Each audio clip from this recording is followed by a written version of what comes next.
చేసుకుందాం. ద్వితీయోపదేశకాండము 9వ అధ్యాయము, ద్వితీయోపదేశకాండము 9వ అధ్యాయము 20వ వచనాన్ని ఒకసారి జ్ఞాపకానికి తెచ్చుకుందాం. మరియు యెహోవా అహరోనును నశింపజేయుటకు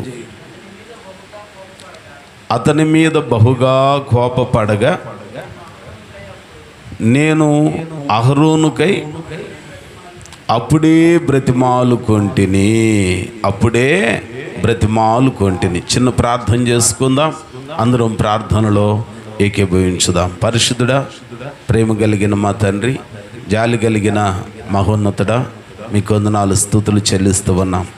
ఈ రాత్రికాల సమయంలో మీ సన్నిధిలో చేరి మిమ్మల్ని స్తుతించడానికి, మిమ్మల్ని ఆరాధించడానికి మీరు ఇచ్చిన కృప కొరకై మీకు వందనాలు.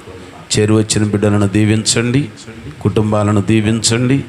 మాటలకు చెవినిస్తున్న వారిని రెట్టింపు దీవెనలతో బలపరిచి వర్ధిల్ల చేయండి. యేసు నామములో ప్రార్థన చేయించున్నాను తండ్రి, ఆమేన్. క్రీస్తునందు మిక్కిలి ప్రియమైన వారలారా, ఈ రాత్రికాల సమయంలో బైబిల్ గ్రంథంలో నుండి కొద్ది మాటలు మనం జ్ఞాపకం చేసుకుందాం. దేవుని సన్నిధిలో, దేవుని పాద సన్నిధిలోనికి వచ్చిన మన జీవితాలకు మేలు కలగాలి, మన జీవితాలకి ఆశీర్వాదం కలగాలి అనంటే ఏదో ఊరికినే మారు మనసు పొంది బాప్తిస్మం తీసుకున్నాం అనుకుంటే సరిపోదు. దేవుని సన్నిధిలో మనం ఆశీర్వదించబడటానికి, లేదా మనం దైవికమైన దీవెనలను పొందుకొని అనుభవించటానికి మనం చేయవలసిన కొన్ని పనులు ఉంటాయి. ఆ దినాలలో మరి హెబ్రీ గ్రంథకర్త కూడా జ్ఞాపకం చేస్తూ ఉంటాడు.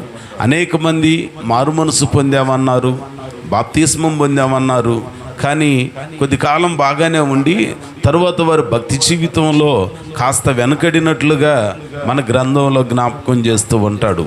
ఏ విధంగా వారు వెనకడిపోయారు అనంటే సంఘంగా కూడుకోవటం మానారు అని అంటాడు.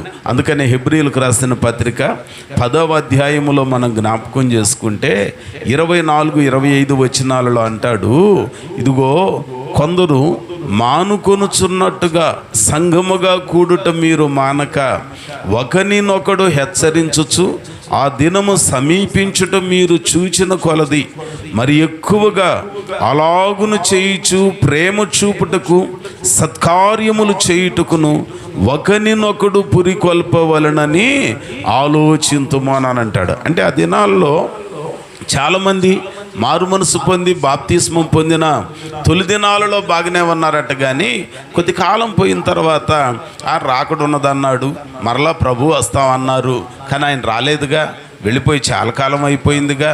ఆయన చెప్పిన మాటలు ఆది అపోస్తలులు చెప్పారు, మేము విన్నాము, మారు మనసు పొందాం, బాప్తిస్మం పొందాం, కానీ వస్తానన్న ఆ పునరుద్ధానుడైన యేసు ఇంకా రాలేదు కదా అని చెప్పి అనేక మంది కాస్త భక్తి విషయంలో సన్నగిల్లిపోతున్నారు.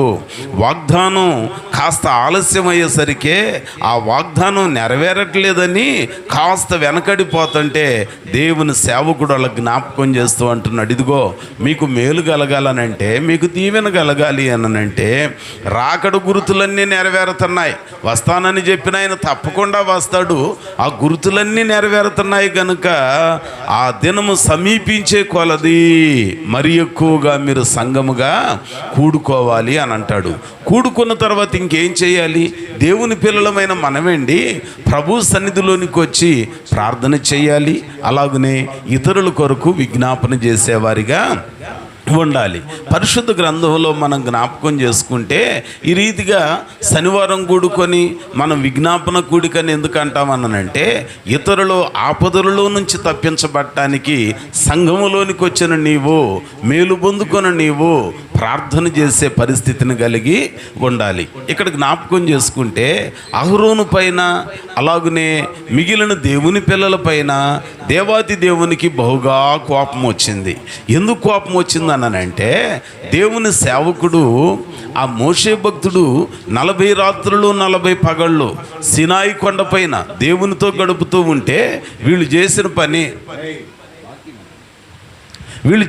పని ఏంటనంటే, వీళ్ళట మోషే కనపట్టలేదు కదా, ఆయన కొండ మీదకి వెళ్ళిపోయాడు కదా, మరి వెళ్ళిన ఆయన ఇంతవరకు రాలేదు, 40 రోజులు అవుతున్నాయని చెప్పి దేవుని సన్నిధిలో దేవుని సేవకుని కొరకు దేవుని మాట కొరకు కనిపెట్టకుండా వీళ్ళు ఏం చేశారు అన్నానంటే, ఇదిగో మా ముందు ఉండటానికి మాకు ఒక దేవుడు కావాలి అని చెప్పటం, అహరోను దూడను చేయటం, తత్ఫలితంగా దేవుని కోపం అహరోను మీద రగులుకునేసరికే వెంటనే దైవజనుడు మోషే భక్తుడు చేస్తున్న పని ఏంటో తెలుసా? వాక్యంలో అంటున్నాడు 20వ వచనంలో, ఇదిగో నేను అహరోనుకై అప్పుడే బ్రతిమాలుకుంటున్నాను. అంటే దేవుని సన్నిధిలో ఓ వ్యక్తికి కీడు వాటిల్లుచున్నప్పుడు, ఓ వ్యక్తి మీదికి అపాయం కలుగుచున్నప్పుడు, ప్రమాదం కలుగుచున్నప్పుడు, దానిలో నుంచి ఆ వ్యక్తి బయటపడాలి అనంటే ప్రభువుకు చేరువగా ఉన్న నీవు, రక్షింపబడిన నీవు, ప్రార్థన ఎరిగిన నీవు, ప్రభువుతో సహవాసం కలిగిన నీవు ఇతరుల కొరకు మనం ప్రార్థన చేస్తే, విజ్ఞాపన చేస్తే దేవుడు ఆ కీడు వారి మీదికి రాకుండా తప్పిస్తాడు. ఇక్కడ కూడా మోషే భక్తుడు అలాగున బ్రతిమాలు కొనగానే దేవుడు తన యొక్క పరిస్థితిని ఆలోచన చేసుకొని మార్చుకున్నట్లుగా మనం చూస్తున్నాం. బ్రతిమాలుకోగలుగుతున్నామా?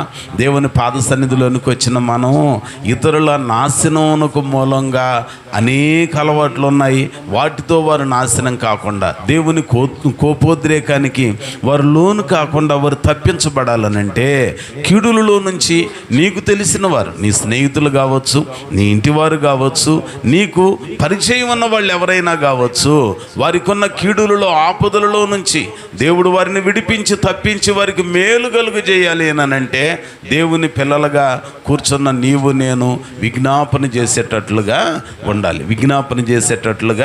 ఉండాలి. ఆ విజ్ఞాపన కూడా ఎట్లాగున ఉండాలంటే 9వ అధ్యాయము 25వ వచనంలో అంటాడు, మోషే భక్తుడు దేవుని ఎదుట సాగిలు పడినట్లుగా మనం చూస్తాం. యెహోవా సన్నిధిని 40 రాత్రుల్లో 40 పగళ్ళు సాగిలు పడి తిని అని అంటాడు. ఎంత మంచి మాట అండి! ఈ రాత్రి కూర్చున్న మనందరి జీవితాలలో మన కుటుంబాలకి దేవుడు మేలు చేయటానికి, మన ఇంటిల పదికి దేవుడు ఆశీర్వాదాన్ని ఇవ్వటానికి, అనేక మంది నశించిపోకుండా నాశనానికి చేరువవుతున్న వారిని దేవుడు నాశనం నుంచి విమోచించి మేలుకరమైన దీవెన అనుగ్రహించాలి అనంటే రక్షింపబడిన నీవు నేను తగ్గించుకొని దేవునిని బ్రతిములాడుకొని విజ్ఞాపన చేసేటట్లుగా ఉండాలి. నీ విజ్ఞాపన ప్రార్థన ఇతరుల నాశనం కాకుండా నాశనం నుంచి తప్పించిద్దండి. మోషే విజ్ఞాపన దేవుని పిల్లలను కాపాడింది, నాశనం కాకుండా. అహరోనును దేవుని కోపోద్రేకంలో నుంచి తప్పించింది. అలాగనే ఇంకొక మాట మనం జ్ఞాపకం చేసుకుంటే ఆదికాండం 18వ అధ్యాయంలో 20వ వచనాన్ని జ్ఞాపకం చేసుకుంటే ఆ మాట చెప్పిన మనుషులు సొదొమ వైపుగా వెళ్ళిరి, అబ్రాహాము ఇంకను యెహోవా సన్నిధిని నిలిచి ఉండెను. ఎంత మంచి మాట! దేవుని సన్నిధిలో ఎవరికైనా ఆపద కలుగుతుందనంటే, ఎవరికైనా నష్టం వాటిల్లుతుందనంటే, ఎవరికైనా కష్టం కలుగుతుంది అనంటే యెహోవా కోపోద్రేకం ఓ వ్యక్తి మీదకో, ఓ కుటుంబం మీదకో, నీకు తెలిసిన వారి మీదకి వస్తుంది అనంటే నిజ క్రైస్తవునిగా, నిబంధన జనులలో చేర్చబడిన వ్యక్తివిగా నీవు ఉంటే నువ్వు చేయాల్సిన పని ఏంటో తెలుసా? వారి కొరకు దేవుని సన్నిధిలో బ్రతిమలాడాలి, వారి కొరకు దేవుని సన్నిధిలో విజ్ఞాపన చేయాలి. ప్రభువా, ఈ కీడు నుంచి వాళ్ళను తప్పించయ్యా, ఈ అపాయం నుంచి వారిని తప్పించయ్యా అని ప్రార్థన చేయాలి. సొదొమ పట్టణాన్ని, గొమొర్రా పట్టణాలని నాశనం చేయటానికి దేవుడు వెళ్ళిపోతూ ఉన్నాడు. ఆ మాటలు చెప్పి వాళ్ళు వెళ్ళిపోతూ ఉంటే అబ్రహాము ఇంకను యెహోవా సన్నిధిని నిలిచి బేరం ఆడుకుంటున్నాడు రండి. ఏమండి, ఆ పట్టణంలో 50 మంది నీతిమంతులు ఉంటే కాపాడతావా? కాపాడతా. 45 మంది, 40 మంది, 30, 20, కడకు 10 అని అంటాడు. అయినా సరే దేవుని వాక్యంలో మనం చూస్తే దేవుడు సొదొమ పట్టణములను నాశనము చేసినప్పుడు ఆ నాశన కోపములో నాశనము కాకుండా లోతును రక్షించటానికి గల కారణం ఏంటనంటే అబ్రాహామును జ్ఞాపకము చేసుకొనెను, అబ్రహామును జ్ఞాపకము చేసుకొనెను. కనుక మనం కూడా గుర్తుపెట్టుకోవాల్సింది ఏంటనంటే, మన జీవితాలలో ఎవరికైనా సంఘంలో కానీ సహవాసంలో కానీ నీకు తెలిసిన నీ బంధువులలో కానీ నీ కుటుంబస్తులలో కానీ కీడు కలుగుచున్నప్పుడు, బాధ కలుగుచున్నప్పుడు వారు దానిలో నుంచి తప్పించబడాలనంటే, విమోచింపబడాలి అనంటే నీవు విజ్ఞాపన చేసేవానిగా ఉండాలి. నువ్వు వారి కొరకు ప్రార్థన చేసి బ్రతిమలాడేదానిగా ఉండాలి. అబ్రహాము యొక్క బ్రతిమలాడుకోవటం, అబ్రహాము యొక్క విజ్ఞాపన లోతును తన ఇంటి వారిని కాపాడిందండి. మోషే విజ్ఞాపన దేవుని పిల్లలు అనేక మార్లు కోపోద్రేకానికి, దేవుని కోపానికి లోను కాకుండా తప్పించబడటానికి ఉపయోగపడింది. కనుక రక్షింపబడ్డామనుకునే మనం, మారు మనసు పొందామనుకునే మనం, బాప్తిస్మం పొందామనుకునే మనం కూడా దేవుని సన్నిధిలో విజ్ఞాపన చేసేటట్లుగా ఉండాలి. నువ్వు మారు మనసు పొందావు మంచిదే, నువ్వు బాప్తిస్మం పొందావు మంచిదే, కానీ ప్రభు యొక్క పరిచర్యలో దేవునికి కలిగిన మనసు కలిగిన వారిగా మనం కూడా ఉండాలి. క్రీస్తు యేసునకు కలిగిన ఈ మనసు మీరును కలిగి ఉండండి. ఏంటది అనంటే, అంతటా అందరూ మారు మనసు పొందటం దేవుని చిత్తం. ఏ ఒక్కరూ నశించుట ఆయనకి ఇష్టమో లేదు. మనమైతే ఆడు నశించితే బాగుండు, ఈడు పోయితే బాగుండు, ఆమె పోయితే బాగుండు అనుకుంటాం. అది దేవుని మనసు కానే కాదు. దేవుని మనసు ఏది అనంటే, ఎదుటివారు నాశనానికి చేరువవుతుంటే ప్రభు ఆ నాశనములో నుంచి వారిని తప్పించని అడగటం. క్రీస్తునందు మిక్కిలి ప్రియమైన వారలారా, అబ్రహాము యొక్క విజ్ఞాపన లోతు కుటుంబాన్ని కాపాడింది. మనం కూడా మన బంధువుల కొరకు విజ్ఞాపన చేయాలి. ఎందుకు ప్రతి శనివారం ప్రార్థనని చెప్తాను అనంటే, నన్ను దీవించు, నా ఇంటిని దీవించు, నా కుటుంబాన్ని దీవించు అనటానికి కాదట. కానీ మనకి ఇంకెంతమంది అయితే బంధువులు ఉన్నారో, మన స్నేహితులు ఎందరైతే ఉన్నారో అటు వారందరూ నాశన కూపములో నుంచి బయటపడాలి. మారు మనసు లేని వారు మార్పు చెందాలి. ప్రభువుకు దూరమైన వారు ప్రభువుకు చేరువు కావాలని నీవు నేను విజ్ఞాపన చేసే విజ్ఞాపన కర్తలుగా ఉంటే అది దేవునికి సంతోషం కలిగించిద్ది. ఇంకొక మాట మీకు జ్ఞాపకం చేస్తాను, చూడండి. దానియేలు గ్రంథం 6వ అధ్యాయము, దానియేలు గ్రంథము 6వ అధ్యాయము 11వ వచనాన్ని జ్ఞాపకం చేసుకుందాం. 6వ అధ్యాయము 11వ వచనం జ్ఞాపకం చేసుకుందాం. 11వ వచనం.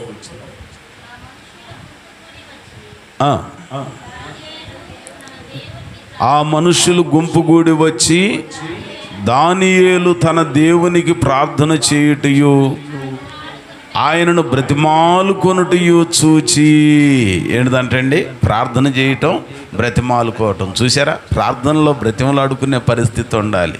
బ్రతిమలాడుకోవటం అంట. ప్రార్థన చేస్తూ ఉన్నాడు, ప్రార్థనలో బ్రతిమలాడుతూ ఉన్నాడు. అబ్రహాం గారు కూడా బ్రతిమలాడుతున్నారు, మోషే భక్తుడు కూడా బ్రతిమలాడుతూ ఉన్నాడు.